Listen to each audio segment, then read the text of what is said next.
You know, as much as I'd like to stand here and say, whoa, Home Sweet Home Alone was so bad that even the dog knockoff Pups Alone is better. It's not. It's worse. It's so much worse. Pups Alone is the simple story of Dad Robert, who, like Rand Peltzer, is an inventor, but he can't seem to get his latest invention to work, and all his others keep malfunctioning. So he lives in a cul-de-sac of other inventors, and right next door to villain Dolph Lundgren, named Victor Von Manure. That's right, Victor Von Manure.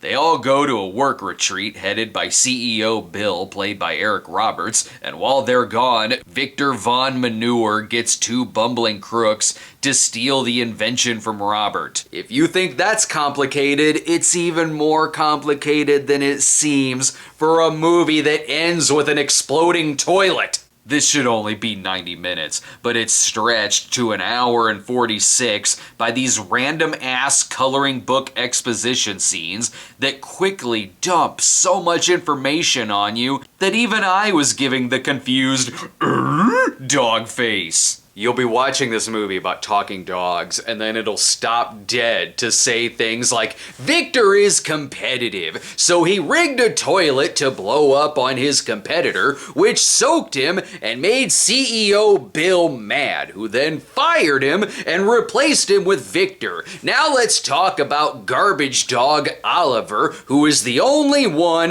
who doesn't fall in line with the dog father, because he thinks for himself. 30 minutes in, I couldn't tell what this was about. A movie called Pups Alone shouldn't be confusing. It's also padded out by several instances of ramble comedy, where the crooks just do shtick when they're trying to con people out of their money. And there's obvious edits too, where you can tell they just let the actors roll, so it'll go like, hey, Lenny, hey, stop making noise back there. I'm sorry about that, he likes making noise. About that money, that money that I want you to pay us. Hey, stop making noise back there. I said stop making noise. Can you get out a check now to pay us some money? Don't mind the noise, he's usually back there making noise. Let's not forget about the subplot that has nothing to do with anything and is a tired old plot about the dogs hating the mailman and the mailman being too terrified to deliver packages, so he's got to protect himself with bubble wrap. Yes, there's a scene where the mailman leaps into the truck and the dog bites the back of his pants off, revealing cat undies. Oh God, this plot is old.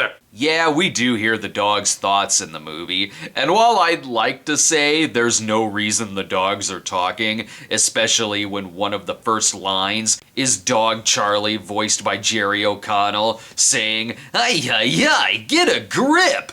It's actually really important to the plot that the dogs talk. The invention Robert is working on is the talking dog collar from Up, and there are several scenes where it's just the dogs talking to each other, and we really do need to hear what they're saying when they're putting their plan together.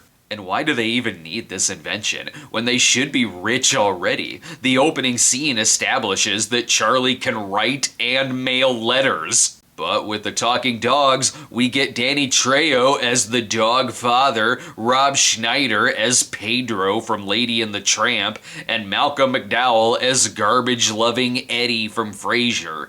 When it actually comes time for them to booby-trap the house, they do this by explaining that they're going to use Robert's inventions to get the robbers, but don't let that fool you. Their traps mainly consist of a dog eating several cans of chili and farting in the robbers' faces, a pail of tools falling on their heads, a dog pushing a bowling ball down the stairs, and the robbers being so stupid that they just get themselves hurt. Yeah, sure, in a house where everything's already tried to kill you, why not look at the taco making machine and say, ooh, I love tacos, I'll turn this on? Why go around the dog wash booby trap when you can crawl inside of it and get electrocuted? I mean, I'll say this about it though, no one's sleepwalking through it. Tyler Hollinger is a good lead and an underrated actor. You might remember him as Brad, the evil shock jock DJ in Old Fashioned. And he was really good in that movie too.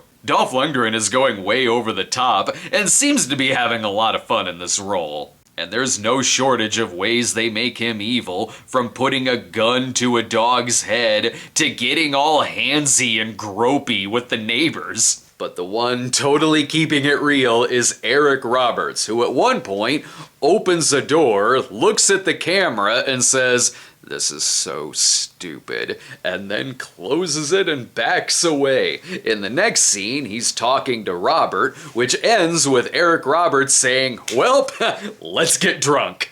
I'll give the movie a D. It's saved from a D- by Hollinger and Lundgren, plus Keith David as a wise bartender, literally named the Wise Bartender. Plus, it's a lot more competently made than the similar movie Andy the Talking Hedgehog. For that matter, it's more competently made than other talking animal movies I've seen Eric Roberts in. Alright, thanks so much for watching. Be sure to subscribe to our channel today and click the notification bell, and we'll see you next time.